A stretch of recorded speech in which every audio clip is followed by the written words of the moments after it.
You alright?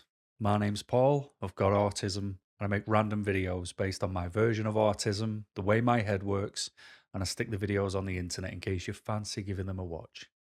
And I hope you're doing alright. Um, don't adjust your sets.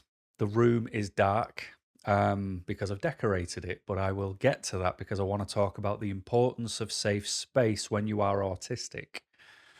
But I will get to that. But I've got a confession first. This video I'm doing in a rush because I've already announced I'll do this video, and I have done the video. It's sitting on YouTube as I speak, ready to go at 6 o'clock tonight. But I had a bit of good news, and I thought, well, I want to share that. And you know me, I don't like to edit my videos. I want them to be as natural as possible. And I just thought, you know what, just redo it. Just hopefully I'll remember what I was talking about. That's always a bonus. But I had a bit of good news. But anyway, before I get to that or to build up to the good news, um, I've got to tell you about what's going on with me, haven't I? So I've told you for a year that my knee is knackered. I was playing with the dog in the garden. I came in, I sat down, watched TV for an hour, tried to stand up, couldn't. And from then until now, I've been in agony with my knee. It got a little bit better, but nowhere near where every single step I take, I still felt it. It was still painful, but it was less painful. So it never got better. It just got more manageable. Whereas now it's not manageable at all. Every step, I'm walking like a pirate, like I've got a wooden leg. I'm just hobbling around. To stand up, I've got to really put pressure on the arms of the chair. To sit down, I just fall down because it's better for the leg. So it's been horrible. And I went back to the doctors a couple of weeks ago, and it's a horrible experience. I'm no good peopling anymore. I went into the doctor's waiting room at 9 o'clock in the morning for an appointment at 9:10, just in case he was early. And I didn't get seen till 10 o'clock. 50 minutes sat there in a doctor's waiting room. It's like, you only started at 8:30. How delayed can you be? And I think what bothered me is I realized how much I don't interact with people anymore. Like how much I don't give free time to be around others. So I was in this waiting room, and then there's this guy on his phone. He gets a phone call. His phone is on full volume, and he's just stood there in the middle of the doctor's surgery going, "Yeah, mate. Yeah, I'm just going to get done at the doctor's. Yeah, once I've done here, I'm going to go to Mr. Sanders' house. Yep. Yep, I'm going to do that. And then if you do me a favor, if you just finish up caulking the room, and then if you get it prepped, I'll be able to just show up. I'll just be able to decorate. Yeah, if you can sort that out, mate, because once I've been," and I thought, shut up. You are in the middle of a doctor's waiting room. There could be people here about to go in and get some bad news. And there you are, fog on mouth, just shouting to everyone, "No, all right, you're a decorator. I hear you. No one else cares." And then when he finally shut up, I could just hear this noise in the background. And when there's, like, for me, music is such a trigger because I grew up next door to drug dealers, next to scumbags, next to all sorts, where they would just blast music all day. So when I hear a repetitive beat, my ears just hone into it like me, my tism tingle, just goes off like spider senses, and I just hone in on it. And it was Baby Shark, that really annoying song, just so repetitive. And I looked over, and there's a woman with her child in the sort of creche area where they've just got a few toys to keep kids distracted while you wait, an hour for an appointment to roll through. And the song was just on repeat constantly. Like about 13, 14 times I must have heard it in cycle. And I looked, and the kid was just playing with toys. And the mum was watching the kid playing with toys. But who's that song for?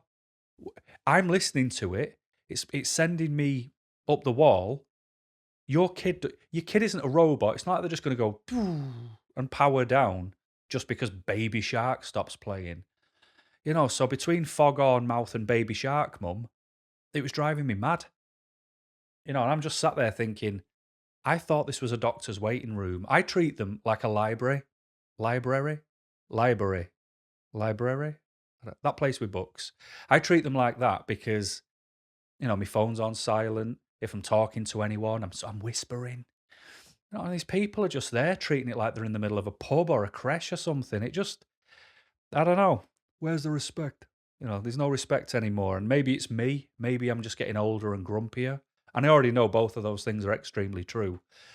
But I just thought, maybe because I don't interact as much anymore, maybe because I've become very reclusive, maybe now I'm noticing things that were always happening and I just didn't pay attention to them because I was a bit more resilient. But it drove me mad. And anyway, there's loads of stories I could tell you what happened in that hour. I could do one of these based on it, but I finally go and see the doctor, and he's my favourite. Um, he's a good lad, but I rarely get to see him. And last time I was there, his prescription was a book because of my health anxieties, of which I have severe health anxieties. And man, you would if your best friend died at 32 of an aggressive illness.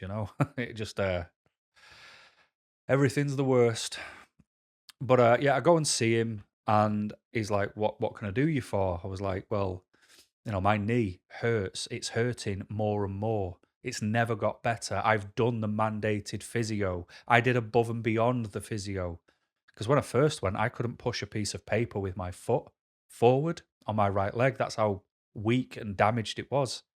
I said, I've strengthened the muscles. I've done what I can, but where the pain originates from, it is still there and it's still just as bad. I said, and now I've had a bit more of a tweak to the knee, and now it just feels like it's grinding, crushing, pulling, popping, God knows what. I said, and every single step is agonizing. It is affecting my mental health. I was here maybe 4 months ago. You told me you were putting me forward for a scan. You told me you were putting me forward for an appointment with the musculoskeletal team. Musculoskeletal team. Can't speak today. And I said, it's been 4 months and I know the NHS are striking because they want more pay. And I'm in the NHS's corner. They deserve more pay. For those of you who are not in England, the NHS have been striking a lot because they want fair pay, because inflation rises more than your pay does. And for some reason, the country go, oh no, we can't match pay with inflation. Why not? You're just robbing us otherwise. So they've been after more money, and I agree, they deserve it. So I was just being patient. I was playing the long game because my pain is going nowhere. It's not life threatening. It's just very life altering. And he looks on the system to give me an update, and he goes, "Oh, um, the referrals were never made." Like, you what? What do you mean the referrals were never made? He said, the scan that you say you need on your knee, I agree with you do need it, but there was no reference of that recorded. The only thing that was raised was a referral to the musculoskeletal team. And he said that was raised by the doctor and the admin person never put that job through. And I said, well, are they getting sacked then? I said, because at the end of the day, what if that was something super duper serious? You can't just brush it off because you can't be bothered doing your job. And I just said, well, I'll tell you. And he was very apologetic. And I was like, mate, it's not you. If it was you, you'd know about it. It'd be, steam would be coming out my ears. I said, but can you raise these? Can you raise these referrals? He goes, oh yeah, I can refer them. So I just pulled my chair up a bit closer to his and went, well, go on then. I said, I've been waiting a year for this. I've done everything you've asked for. And the person lied to me last time. And the only thing I was allowed wasn't put through. I need to see you do it. I said, because I need this. And he was like, oh, definitely. Yeah, that's not a problem. And he did. He just worked on it and sent it through. And that's where the good news comes in.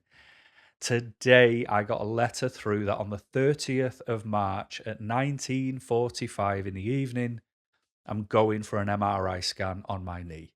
Yes. The crowd went wild.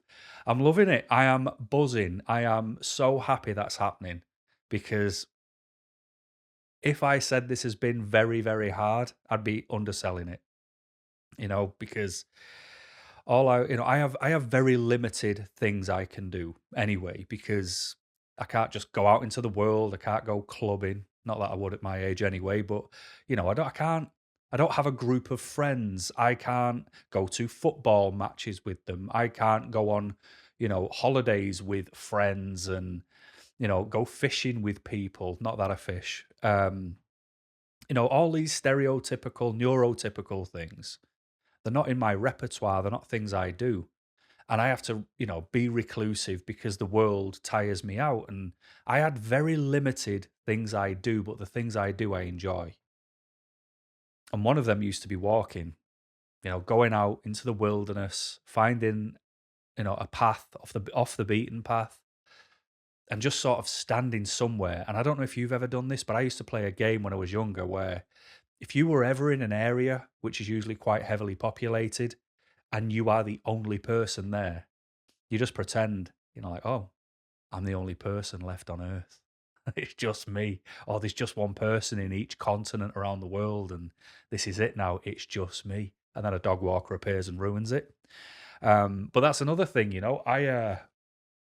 George he'll be coming up for 2, and he injured me when he was 1, or he was coming up for 1. So he was obviously still getting training, still needed a bit of lead work and, release off the lead and recall. And he's sorted now. I've done all that. And I want to take him hiking, like I want to go up steep mountains, not mountains, peaks. I want to be able to have him sniff different terrain and just be out there in the elements. I'd love that. And then I get an injured knee, and it's like, if there's a higher power, it's like, what are you doing to me? You put me in a world I don't feel like I belong in. Everything I find difficult, you make everybody else find easy. And my only little things I enjoy, you steal them from me too. Cheers, big man. It's not fair. But yeah, so this is hopefully the start of finding some answers for my knee. So good stuff, that, isn't it? And if you've never seen me before, I've been moaning about my knee for a year. All right. So anyway, let's get on to the topic at hand. And I want to talk about the importance of safe space. But I also want to talk about the importance of safe space strongly from an autistic perspective. And even though I probably won't hit 1,000 points I know I've got in my mind, the reason I'm saying that is because quite recently there's been a lot of movement on social media in relation to autism. And what I've found is there are not many people talking about autism anymore. They're talking about autism and, do you know what I mean? They're talking about autism and ADHD, autism and OCD, autism and trans, autism and LGBTQ, autism and they're just constantly adding it to something. Autism and female, autism and black. And it's like, I hear you and I know why you're doing it. But what if we leave all the other comorbidities over there for a little bit? What if we take all the other differences and put them over there for a little bit? And we just focus solely on autism. Because you know me, I'm not an agenda person. I don't do agendas. I'm not interested in them. I've got nothing to push apart from an open mind and autism. And safe space, whether you're autistic and black, autistic and female, old, young, religious, non-religious, whatever, the bottom line here is that we are autistic. Self-diagnosed, non-self-diagnosed, introvert, extrovert, whatever. The importance is autism.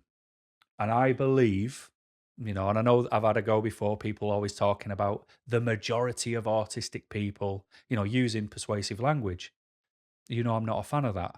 But what I am a fan of is believing that there are things within autism that affect us all. And I want us all to win. And I think by segregating, separating, pooling, linking, it waters it down, and show me anything in history where segregating and separating was a good idea. It isn't. I just think we should all be focused on autism as a whole, especially when it comes to things like safe space. And this room right now, like I said, it's a different video. The walls are dark. But you know what this room is for me? It is my safe space. And the reason it's my safe space is because, the house is a safe space, but this is like my ultimate safe space. And it's because the world doesn't belong to me, but nothing in the world belongs to me either. I go to work 5 days a week. I'm up early, I go and do the job, I come home, I'm exhausted, rinse and repeat 5 days of the week, come home, exhausted, weekend I spend reclusive, and then hope I've gained enough coins to go back out in the universe again. And people have said to me, that's not living, that's just existing. And it's like, it is, mate, but that's kind of your fault, because, and you'll have to forgive me on this, but when you have non autistic people talking for autistic people, that's exactly the same in my world as a man talking for a woman about how painful periods are. Like, you don't know. You don't know. So shut up. You don't know what you're talking about. And that's the same for autism. We've got the landscape of autism being managed and overlooked by non autistic people. So they're going to get it wrong. When you look at workplaces and the adjustments they do, I've said before, having a successful autistic person come and talk to us once a year via a Microsoft Teams meeting is not useful for autistic employees. If Elon Musk shown up at my workplace and was like, keep working hard, it's like, well, even if I do, I'm not going to end up with your fortune, am I? It's just not happening. And what I deal with on a day to day basis, you've got no idea. But then he never has he? Came from money. So, they are not reasonable things to do. They are not things that work. Whereas what an autistic person would do if they were making them overriding decisions would go, extra holidays. I'm not saying they can be paid. I think Spain have just introduced like menstruation leave for women who are on periods. They can phone in and go, look, this is a bit of a bad time. I need a day. And the employers are like, no worries. It's like, whoa, whoa, whoa. I have bad days too, where I can't leave the house for obviously very different reasons, but still they are valid reasons for me. They are accurate reasons. I would struggle too much. The day will be detrimental to me. I need to not come in, and it not to affect my record or make other employees feel like I'm putting onto them. We need that too. We need to have that freedom to be able to say, I need a day, or an employer must be able to say, look, here are 5 unpaid leave days that don't affect your attendance record at work. You can take them through the year when you want in a group, one by one, it's fine. But they are your days if you need them. That would be a massive thumbs up in my book. But the landscape is not designed by autistic people, which is why we have these tokenistic, silly things that are really not helpful in work, which then breeds the importance of a safe space, and like this house, it's 3 years old, but it still needs work done to it. And I had someone come in and get the carpets up in this room and check the floors because they are tapping, banging, cracking, and popping with every footstep, and it drives me crazy. And because I've got this extended snagging period for the house because of COVID, I was like, can you check the floors? And they did, and they've glued them down or done whatever, and it's less. It still happens, but it's a lot less. But because this is my safe space, I had to leave the house. And I had to take the dog for a walk because I started feeling overloaded. I was melting down, because someone was in my safe space, my sanctuary, and it sort of all hit me at the same time. Like, I've made this room by default. I haven't realized why I've made the room until that moment.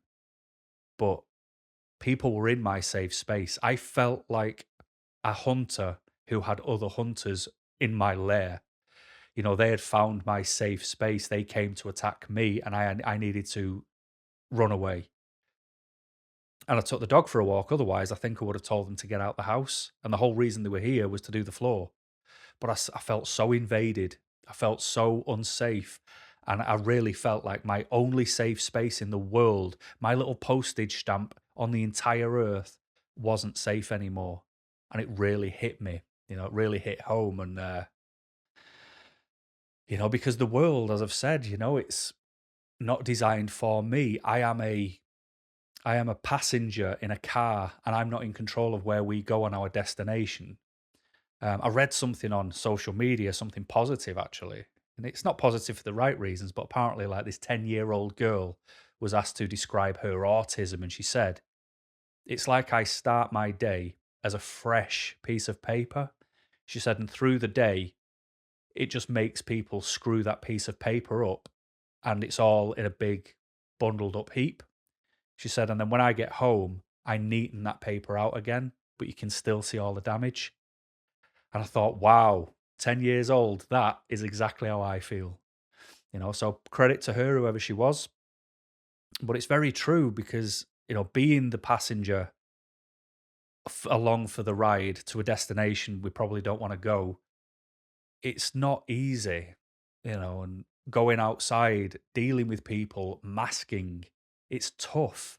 So when I need a safe space because I need to escape it all. And I know some people still feel guilty because they'll have people tell them, "Oh, you can't be reclusive. You're meant to interact with people. People are social creatures. We're meant to interact. You can't, what do you mean you're going to be locked away for 5 days alone by yourself? That isn't healthy. You shouldn't do that." And some people, them sort of things live in the back of their mind. So even if they've created a safe space for themselves, they don't feel free to appreciate it because they have those thoughts in the back of their mind. But for me, I am reclusive. I'm asocial. I get nothing from people. I'm the sort of person that if I'm walking down the street and there's a smash, a crack, a noise, someone shouts, "Oi!" or whatever, and every single person turns around, do you know what I see? I see every single person turn around to see what the noise was because I don't turn around. I'm not nosy. I'm not interested unless that "oi" becomes "Paul." I won't turn around because if it doesn't say my name, then it's not for me. I just, I am not social. I'm not rude. I just don't take things from socialization. So why would I socialize? If I want to lock myself away for 5 straight days because I'm in my safe space and I'm safe to do nothing, then I want to do that. Because nothing for me means something very different to neurotypical people. To neurotypical people, nothing means bad, negative, boring, must fill my time. Whereas people like me know what nothing means. And nothing means I don't have to go out. I don't have to mask. I don't have to pretend I'm interested in things. I don't need to interact for any purpose with anyone. I can do absolutely nothing at all if I choose to, and I can be me when I do nothing. The only time I can be me is when I'm doing nothing. And it's a freeing feeling. And if I wanted to sit here in my safe space and cluck like a chicken, moo like a cow, then I'm going to cluck away and moo away. Because if I'm doing something that cheers me up and might be frowned upon, if someone was stood at the door, they'd be like, "What are you doing, you weirdo?" But they're not at the door because I'm in my safe space. I could dress as a ballerina if I wanted to. I'd look a bit stupid, but who knows? Nobody, because I'm doing what I want to do, what I need to do in my space that is legal. It's not hurting anyone, and no one's ever going to know. So free yourself from those feelings of things that people tell you when you want to do something that's important to you. The importance of safe space. People could tell me these walls are far too dark for them. Well, you know what you can do? Not paint your walls this color. I like it. Why have I gone for dark colors? Because dark colors calm me down. I feel content, relaxed, subdued around dark colors. I don't like light colors. I don't like the light. I prefer darkness over light. I prefer the winter over summer. I wear dark clothes more than I wear light clothes. There's a theme. I prefer the dark. So I've got this lovely dark grey blue colour on the walls, and I so happen to love it. It really suits the mood. It sounds like a them problem, not a Paul problem. So this is how I want it. So this is how I'll have it because it has to be my safe space to free my mind, to allow me to be me, the one person I'm not allowed to be anywhere at any time, ever. Other people don't understand that. They won't understand what it means when I say I'm not allowed to be me. Because they might say, well, you're a good person. Of course you can be yourself. Don't be daft. Of course you can be yourself. When we go for that beer, be yourself. And then I show up in a ballerina outfit mooing. You know, people don't get it. That even if you are a good person, you still can't be yourself because you are open to judgment. People will assume you're being very different. And it's like, I'm not being different. This is really who I am. I've just been different for your benefit. So we can keep this interaction going. So I can say I've got a friend, you know? But safe space is needed. It is absolutely needed because we don't have anywhere else. And we have to create our own safe space because what's safe for me is different to you. My safe space is this room, is the color of these walls, is the way the room is laid out, is these lights. You know, this is safe space for me. Because if someone knocks at the door right now, the door isn't getting answered. Nobody comes in my house and nobody comes in this room.